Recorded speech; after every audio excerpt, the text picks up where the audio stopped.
नमस्कार दोस्तों, संस्कृत वर्धनम कक्षा में आप सभी का स्वागत है। दोस्तों, आज के इस वीडियो में हम लोग गुरु पर संस्कृत श्लोक को पढ़ेंगे और हम लोग जानेंगे कि गुरु पूर्णिमा क्यों मनाया जाता है, इसके पीछे क्या कारण है, शास्त्रों में क्या कहा गया है इसके बारे में। तो चलिए हम लोग पढ़ते हैं।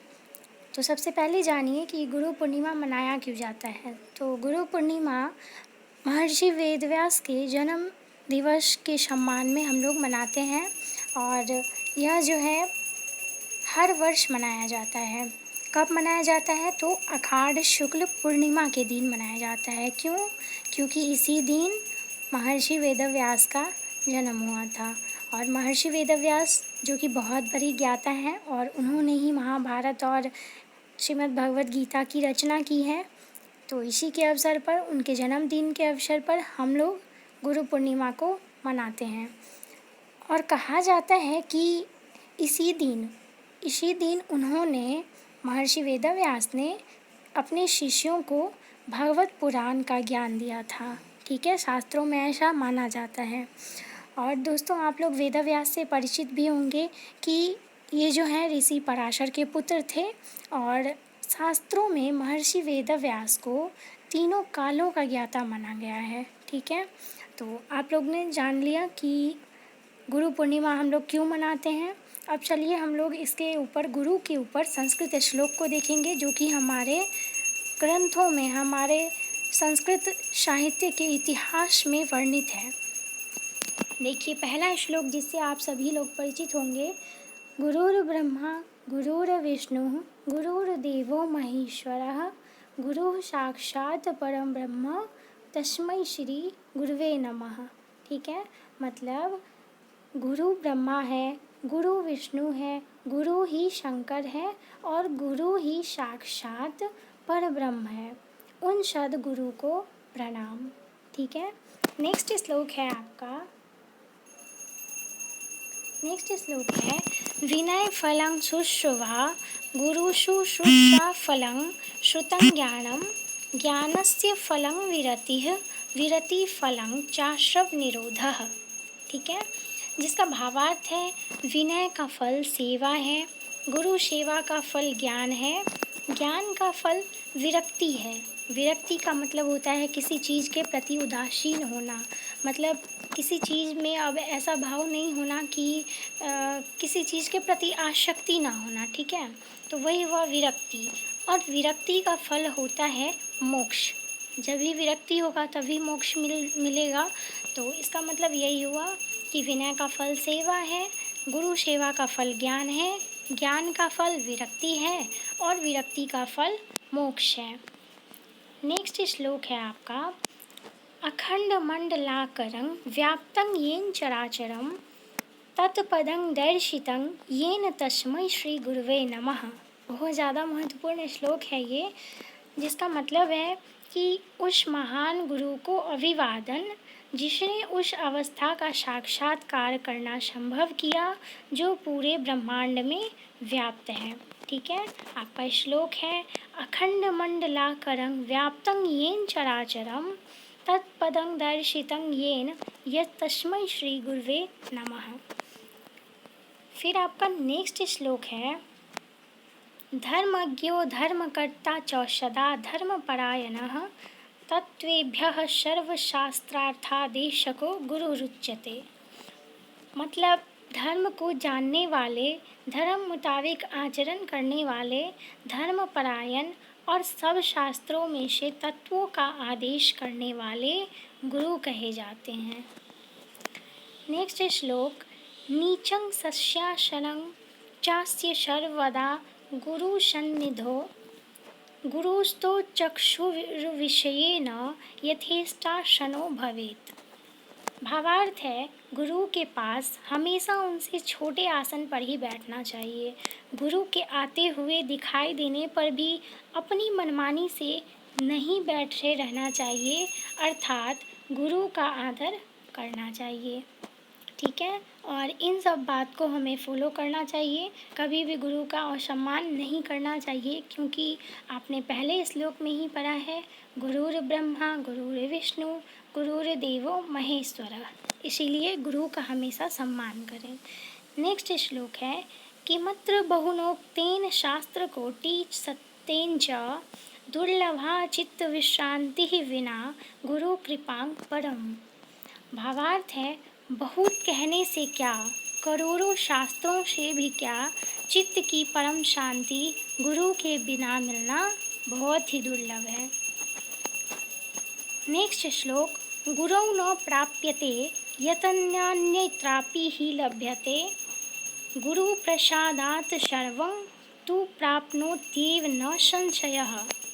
गुरु के द्वारा जो प्राप्त नहीं होता वह अन्यत्र भी नहीं मिलता। गुरु कृपा से निसंदेह मनुष्य सब कुछ प्राप्त कर लेता है। बहुत ही सही बात कही है, हमारे शास्त्रों में बहुत ही अच्छी बात कही गई है। गुरु के बिना कुछ भी मिलना संभव नहीं है। गुरु जो हमें मार्ग दिखाता है, अगर हम उस मार्ग पर चलते हैं तो निश्चय ही हम अपनी जो भी हमारी इच्छा होती है वो हम ज़रूर प्राप्त करते हैं। नेक्स्ट है विद्यावन्तं दक्षताशीलं संगकान्तिरनुशीलनं शिक्षकस्य गुणाः सप्त सचेतस्त्वं प्रसन्नता। भावार्थ है ज्ञानवान, निपुणता, विनम्रता, पुण्यात्मा, मनन चिंतन, हमेशा सचेत और प्रसन्न रहना, ये सभी जो है शिक्षक के गुण हैं। नेक्स्ट निवर्तयत्यन्यजनं प्रमादतः स्वयं न निष्पापथे प्रवर्तते गुणातीतत्वं हितमक्षुरंगिणां शिवार्थिनां यः स गुरुर्निर्द्यते। भावार्थ है जो दूसरों को प्रमाद करने से रोकते हैं, स्वयं निष्पाप रास्ते से चलते हैं, हित और कल्याण की कामना रखने वाले को तत्वबोध करते हैं, उन्हें गुरु कहा जाता है। यहाँ पर प्रमाद का अर्थ होता है किसी काम में देरी करना, ठीक है, प्रमाद करने से रोकते हैं वो। नेक्स्ट शरीरं चैव वाचं च बुद्धीन्द्रिय मनांसि च नियम्य प्राञ्जलि तिष्ठेत वीक्षमानो गुरोर्मुखम। शरीर, वाणी, बुद्धि, इंद्रिय और मन को संयम में रखकर हाथ जोड़कर गुरु के सम्मुख देखना चाहिए। दुग्धेन धेनु कुसुमेन वल्ली शीलेन भार्या कमलेन तोयम गुरुं विना भाति न चैव शिष्यः शमेन विद्या नगरी जनेन। अर्थात जैसे दूध के बिना गाय, फूल के बिना लता, चरित्र के बिना पत्नी और कमल के बिना जल, शांति के बिना विद्या और लोगों के बिना नगर शोभा नहीं देता, वैसे ही गुरु बिना शिष्य शोभा नहीं देता। प्रेरकः सूचकश्चैव वाचको दर्शकस्था शिक्षको बोधकश्चैव षडेते गुरवः स्मृताः। प्रेरणा देने वाले, सूचना देने वाले, सच बताने वाले, रास्ता दिखाने वाले, शिक्षा देने वाले और बोध कराने वाले, ये सब गुरु समान हैं। नेक्स्ट गुकारस्तु बंधकारस्तु रुकारस्तेज उच्यते अंधकार निरोधत्वात् गुरुरित्यभिधीयते। गुकार यानी अंधकार और रुकार यानी तेज, जो अंधकार का निरोध करता है वही वास्तव में गुरु कहलाता है। नेक्स्ट है यह शमः सर्वभूतेषु विरागी गतमत्सरः जितेन्द्रियः शुचिर्दक्षः सदाचार समन्वितः। अर्थात गुरु सब प्राणियों के प्रति वितराग और मत्सर से रहित है, ठीक है, मतलब किसी के प्रति ईर्ष्या, द्वेष, इस सब से रहित है। वे जितेंद्रिय, पवित्र और दक्ष सदाचारी होते हैं। अज्ञानतिमिरान्धस्य ज्ञानाञ्जनशलाकया चक्षुरुन्मीलितं येन तस्मै श्री गुरवे नमः। जिसने ज्ञानांजन रूप शलाका से, अज्ञान रूप अंधकार से अंध हुए लोगों की आंखें खोली, उन गुरु को नमस्कार है। गुरुर्यत्र परिवादो निंदा वापि प्रवर्तते कर्णौ तत्र विधातव्यो गंतव्यं वा तनो अन्यतः। अर्थात जहाँ गुरु की निंदा होती है वहाँ उसका विरोध करना चाहिए। यदि वह संभव न हो तो कान बंद करके बैठना चाहिए, और यदि यह भी संभव न हो तो वहाँ से उठकर दूसरे स्थान पर चले जाना चाहिए। नेक्स्ट है एकमप्यक्षरं यस्तु गुरुः शिष्ये निवेदयते पृथ्वीव्यां नास्ति तद द्रव्यं यदत्तुतः हरिणी भवेत्। अर्थात गुरु शिष्य को जो एकाध अक्षर भी कहे तो उसके बदले में पृथ्वी का ऐसा कोई धन नहीं जो देकर गुरु के ऋण में मुक्त हो सके। ठीक है।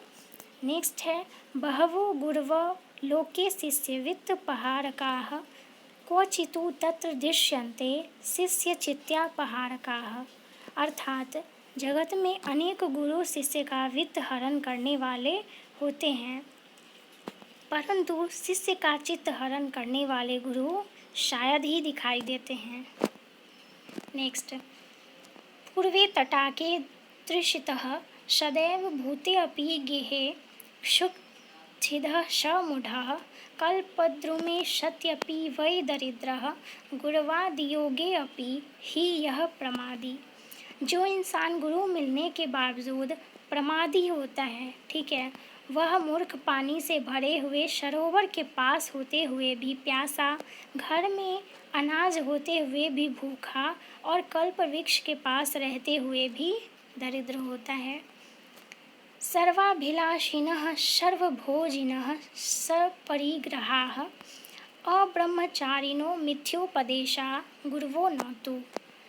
अभिलाषा रखने वाले, सब भोग करने वाले, संग्रह करने वाले, ब्रह्मचर्य का पालन न करने वाले और मिथ्या उपदेश करने वाले गुरु नहीं हैं।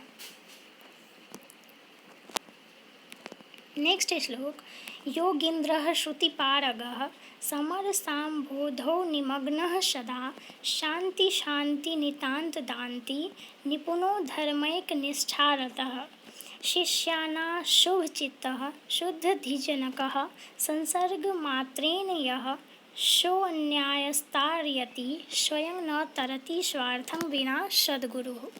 अर्थात योगियों में सर्वश्रेष्ठ, श्रुतियों को समझा हुआ, सागर में समरस हुआ, शांति क्षमा दमन ऐसे गुणों वाले, धर्म में एकनिष्ठ, अपने संसर्ग से शिष्यों के चित्त को शुद्ध करने वाले ऐसे सद्गुरु बिना स्वार्थ अन्य को तारते हैं और स्वयं भी तर जाते हैं।